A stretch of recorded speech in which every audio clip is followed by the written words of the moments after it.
Сегодня поговорим о таком человеке, который ответственный за порядок, он всегда любит во всем порядок, он человек большой силы воли, большого силы духа, огромной дисциплины. Эти люди всегда вызывают восторг, это титаны, которые же на себе держат этот мир. Подписывайтесь, ставьте лайк, нажимайте колокольчик, и я расскажу дальше. Мое имя Анна Кучина, я специалист по психологии человека, и я расскажу о психотипе Максим Горький. Это логика, сенсорный интроверт. Инспектор его второе название, девиз этого социотипа «делай, что должен». Мне кажется, что на сегодняшний день весь мир держится на этих людях. Это люди самые стабильные, самые хваткие, которые никогда не сдаются ни при каких обстоятельствах. Это место возле этого человека, где есть всегда стабильность и где мы всегда чувствуем себя в безопасности. Это один из моих самых любимых темпераментов, и расскажу почему. Во-первых, очень сильная логика. У них 60% это логика системная, логика структурная. То есть это человек огромной системы, который все всегда раскладывает по полочкам. Мы можем посмотреть, что дома у этого человека всегда убрано. Он достаточно педантичен к своим вещам, ни в коем случае трогать его вещи без него. Уже много шуток существует о том, как поубирала у него в гараже и теперь не знаю, где переночевать. То есть не дай бог вам трогать его вещи. Он любит порядок, любит систему, он все систематизирует, он всегда все меряет по цифрам, по фактам. То есть очень сильная логика. Плюс к этому очень сильная и развитая сенсорика волевая. Это значит, что очень большая сила духа. Это люди, которые рано встают, делают зарядку, занимаются спортом. Если мы возьмем спортсменов, там всегда чуть ли не 70-80% именно этого темперамента присутствует. Потому что люди такой сильной силы воли, которые умеют работать над собой, которые никогда не сдаются ни перед чем. Даже если это у них не получается, например, вот у меня подруга есть, которая всю жизнь учит французский, у нее не получается. И она уже 20 лет его учит, и она никогда не сдается. Я недавно читала, как выводились собаки, бультерьеры, да, или там маленькие бультерьеры, как они выводились на травлю и могли положить быка на лопатки. Вот это можно сказать об этом психотипе. То есть если он один раз сцепился, можно быть абсолютно спокойным, что никогда не сдастся.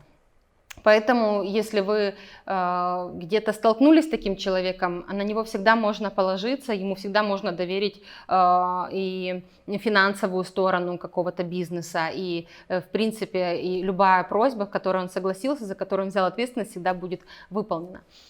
Поговорим о биографии этого человека. Почему именно Максим Горький взят за такой стереотип? Потому что его биография с детства очень характерна для такого темперамента. Если мы возьмем ранние его годы, и на самом деле его звали Алексей, этого человека, но так как отец рано умер, он взял псевдоним и имя этого отца, потому что на самом деле они внутри очень ранимые и очень такие нежные, хотя сверху кажутся всегда большими титанами. И вся его история детства, когда, например, отчим жестоко относился к его матери, и в один из раз он всегда за нее заступался, один раз он чуть не зарезал этого отчима, ушел из дому, не желая покоряться, не желая склонить свою голову и не подчиняясь никому и никогда. И это видно в дальнейшей его истории, когда он жил на улице, да, и пользовался большим авторитетом у ребят, когда он дальше пошел в литературу и в политику и был вынужден находиться в таких ссылках за границей, и при этом там он не складывал свои руки, он действовал согласно цели, о которой они договорились, то есть он нес свою ответственность, свою миссию всю свою жизнь. И здесь же можно увидеть, с какой нежностью, трепетом он относился к женщинам, как он их защищал, любил, как оплачивал их расходы всю свою жизнь. То есть если он когда-то был с этой женщиной, взял на нее ответственность, он исполнял эту ответственность всю свою жизнь. И здесь видны ценности этого человека. Это сила воли, сила духа и при этом очень большая ранимость и любовь к таким нежным чувствам. Тот же Максим Горький, он занимался и увлекался драматургией. Он был большим драматургом, и здесь видно его запрос на вот эти всегда прекрасные эмоции, которые ему так не хватает. И мы можем поговорить о его дуале, о человека, на которого у него настроен мозг. Это Гамлет. Гамлет, который несет всегда эмоции, максимально эмоционален, которых больше всего в театре, в актерском мастерстве. Если мы поговорим о известных личностях этого психотипа, тогда мы можем увидеть их среди президентов стран. Тот же Лукашенко, например, он тоже Максим Горький, он занимался спортом, их всегда видно в спортзале. То есть эти мужчины, эти женщины, они всегда обитают в спортзале, потому что они не представляют свою жизнь без преодолений. И всегда много на таких спортивных соревнованиях, как Ironman. То есть можно, в принципе, назвать железного человека, это второе его имя, Максим Горький, потому что все, за что он взялся, он никогда не сдастся, доделает это до конца, и любое преодоление ему дает очень много силы и очень много энергии. Он создан из этого преодоления. Второе название этого темперамента – это танк. Их считают очень упертыми. Почему? Потому что так как они системные логики, они каждое слово, которое говорят, перепроверили 100-500 раз.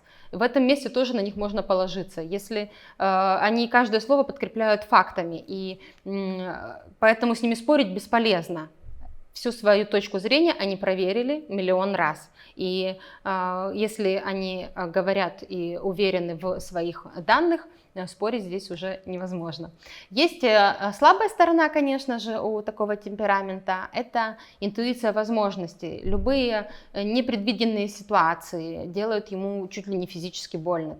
Например, когда он дружит с каким-то человеком, это психотип достаточно доверчивый, и есть обман или неправдивость, или недосказанность, это ранит этого человека раз и навсегда, и дальнейшие отношения уже невозможны. Поэтому, если вы состоите в отношениях с такой мужчиной или с такой женщиной, надо обращать на это внимание и стараться не делать больно, потому что они воспринимают это как нож в спину, хотя для другого человека это может быть просто какая-то недосказанность, и не предполагается, что это сделано умышленно.